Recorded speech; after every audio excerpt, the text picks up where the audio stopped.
আসসালামু আলাইকুম। এটিএন বাংলা সংবাদে আপনাদের সবাইকে স্বাগত জানাচ্ছি। আমি এম ওবায়দুর রহমান। প্রথমেই বিডিবিএল সংবাদ শিরোনাম। স্কটল্যান্ডকে হারিয়ে বিশ্বকাপে টানা দ্বিতীয় জয় নিউজিল্যান্ডের। নিজেদের প্রথম ম্যাচে কাল আফগানিস্তানের বিপক্ষে মাঠে নামবে বাংলাদেশ।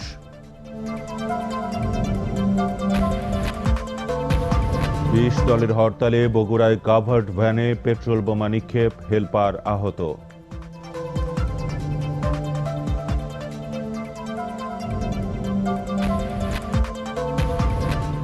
সুরমার ভাঙনে বিলীন হতে বসেছে সুনামগঞ্জ লঞ্চঘাট, বিপাকে সাধারণ মানুষ।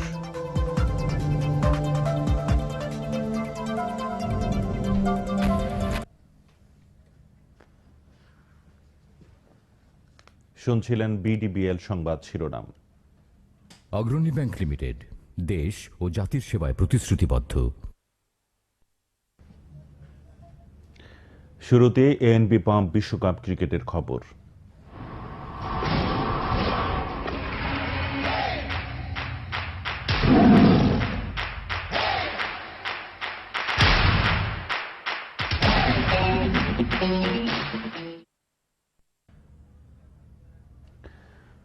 বিশ্বকাপে গ্রুপ বির খেলায় স্কটল্যান্ডকে হারিয়ে কোয়ার্টার ফাইনালের পথে আরও এক ধাপ এগিয়ে গেল নিউজিল্যান্ড।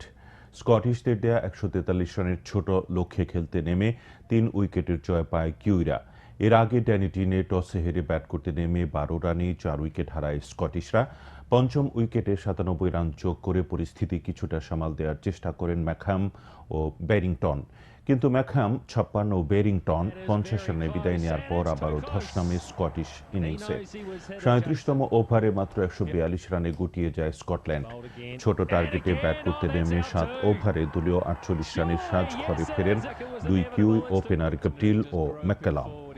উইলিয়ামসনের 38 ও ইলিয়টের 29 রানের সুবাদে সহজেই দলীয় রান 100 পেরিয়ে যায় স্বাগতিকরা, কিন্তু ব্যাটসম্যানদের খামখেয়ালি ব্যাটিংয়ে মাত্র 3 উইকেটের জয় পায় নিউজিল্যান্ড।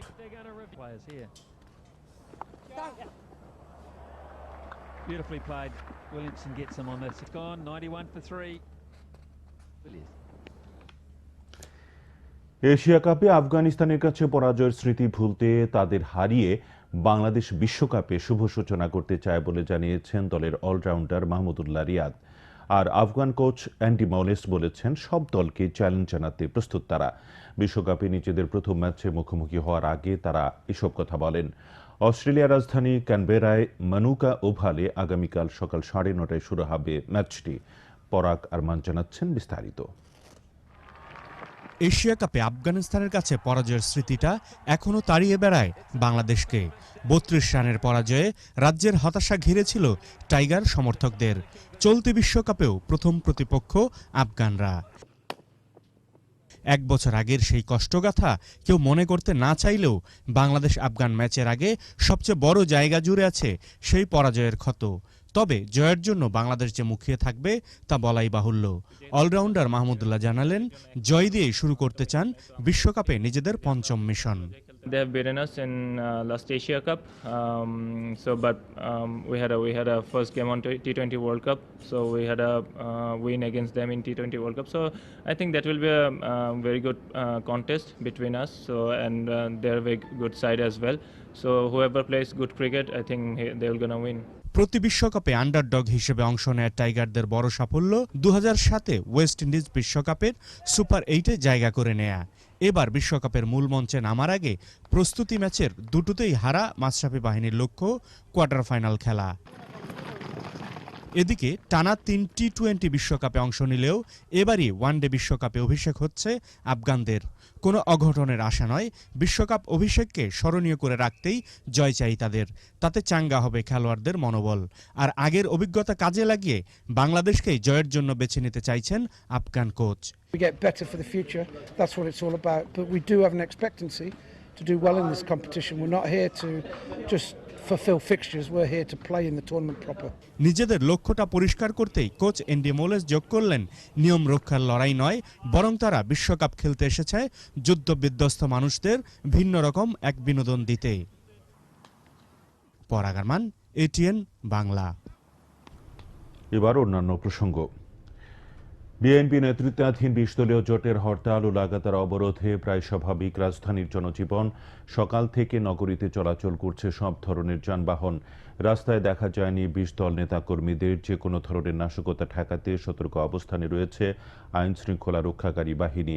দূরপাল্লার বাস কিছুটা কম চলাচল করলেও মোটামুটি স্বাভাবিক রয়েছে ট্রেন ও লঞ্চ চলাচল।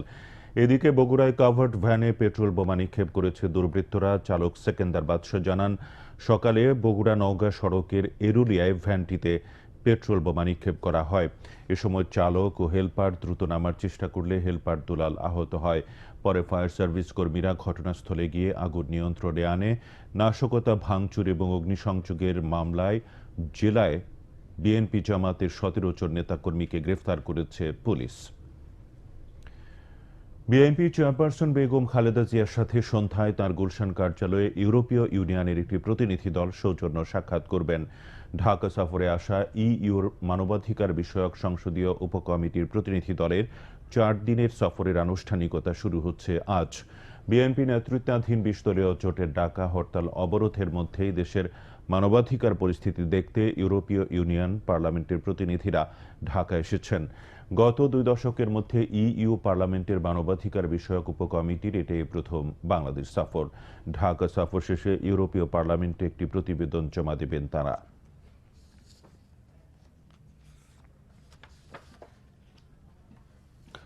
হরতাল অবরোধের প্রতিবাদে মিছিল নিয়ে নৌপরিবহন মন্ত্রী শাহজাহান খানের নেতৃত্বে বিএনপি চেয়ারপারসন বেগম খালেদা জিয়ার গুলশান কার্যালয়ে যাওয়ার পথে বোমা হামলায় আহত হয়েছে অন্তত ৬ জন।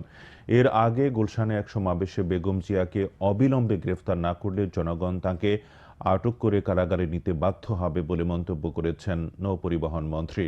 বেগম জিয়াকে হত্যাকারী উল্লেখ করে বিএনপির সাথে কোনো সংলাপ হতে পারে না বলেও জানান তিনি। অবিলম্বে ২০ দলের কর্মসূচি প্রত্যাহার না করলে কঠোর আন্দোলনের হুমকি দেন শাহজাহান খান। আপনার নেত্রীকে আমরা কেউ অবরোধ করি নাই, এইবার আমরা ঘেরাও করতে এসেছি। বেগম খালেদা জিয়া ২৪ ঘন্টার মধ্যে আপনাকে এই অবরোধ প্রত্যাহার করতে হবে। খুনির সঙ্গে কোনো সংলাপ হতে পারে না, খুনির সঙ্গে আমরা সংলাপ করতে পারি না। যে দানব মানুষের রক্ত শোষণ করে, সেই দানবকে আর বাইরে রাখা যায় না। ওকে বন্দী করুন, ওকে বন্দী করে খেতে রাখুন এবং আমার দেশের মানুষকে আপনি তাদের হাত থেকে, এই দানবের হাত থেকে রক্ষা করুন। হরতাল অবরোধের নামে সহিংসতা বন্ধে হাইকোর্টের রুলের চূড়ান্ত শুনানি শেষে বিএনপির বিরুদ্ধে ব্যবস্থা নেবে সরকার। রাজধানীতে এক আলোচনা সভায় এমন ইঙ্গিত দিয়েছেন আওয়ামী লীগের উপদেষ্টা পরিষদের সদস্য সুরঞ্জিত সেনগুপ্ত। আর সংসদে দেয়া বক্তৃতায় আলাপ আলোচনা করে হরতাল অবরোধ বন্ধের উপায় খোঁজার পরামর্শ দিয়েছেন বিরোধী দলীয় নেতা রওশন এরশাদ।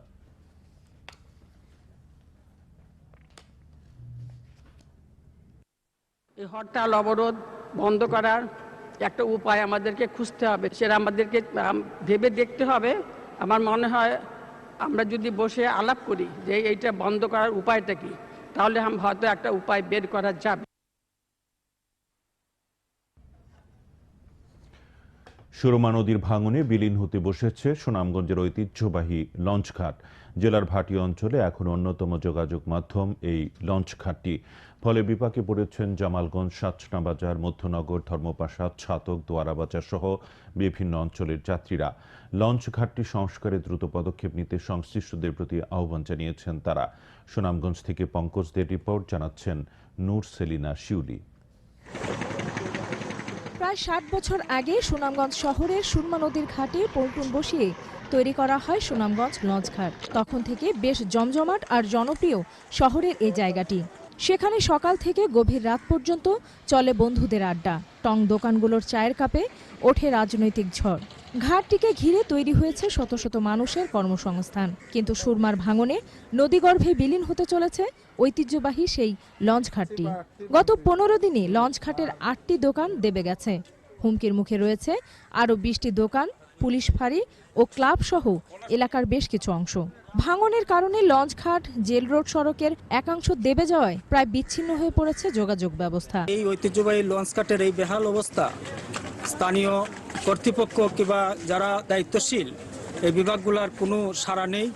এটা অত্যন্ত দুঃখের বিষয়। প্রায় 1 মাস 1.5 মাস ধরে রোজগার ভাঙা আরম্ভ হয়েছে। এমন কোনো মানুষ নাই যে এখানে একটু শান্তির জন্য একদিন হলো এখানে আড্ডা এবং নদীর শীতল বাতাস উপভোগ করে গেছেন।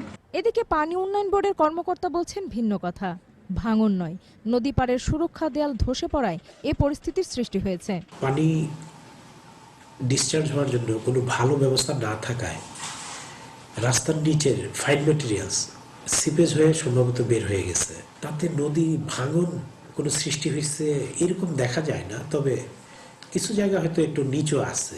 ঐতিহ্যবাহী এই লঞ্চ ঘাটটি সংস্কারে সব ধরনের উদ্যোগ নেওয়া হবে বলে জানিয়েছেন স্থানীয় সংসদ সদস্য।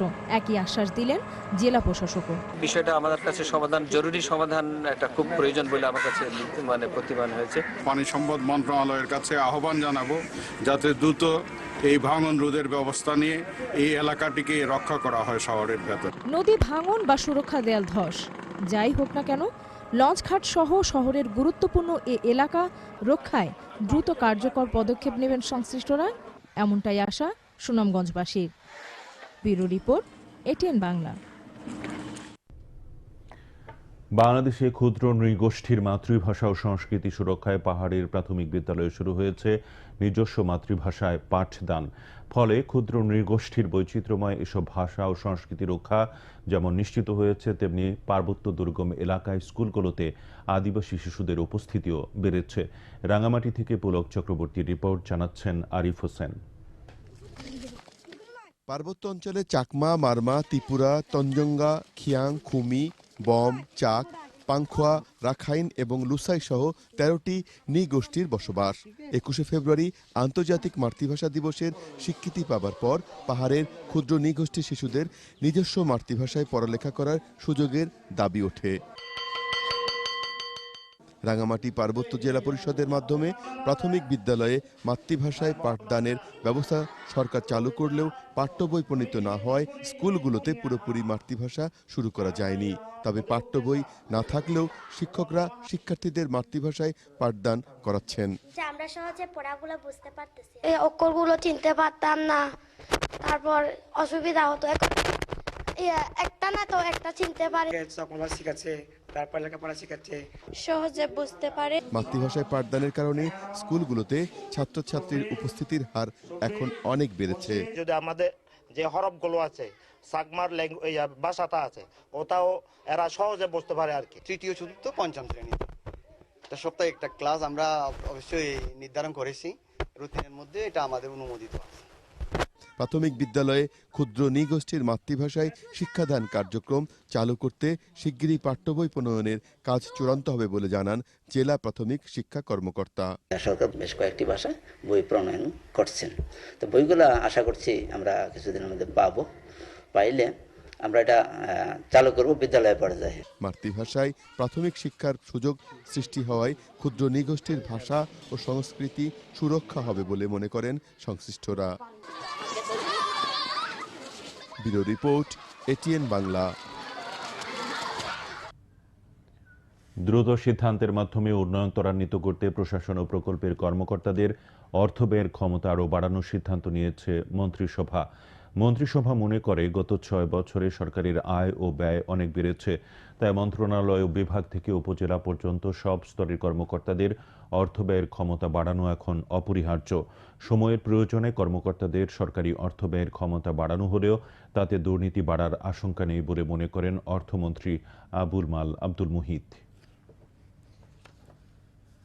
This is a really horrible situation with Grameen Bank, and thanks to Mr. Yunus for that, because he is a past master in the art of managing the courts. I'm sorry to say so. এটাতে একটা normalise করার দায়িত্বটা mainly on BNP. I don't want to say that BNP is such a worthless party that they don't know what is good for the country and what is bad for them.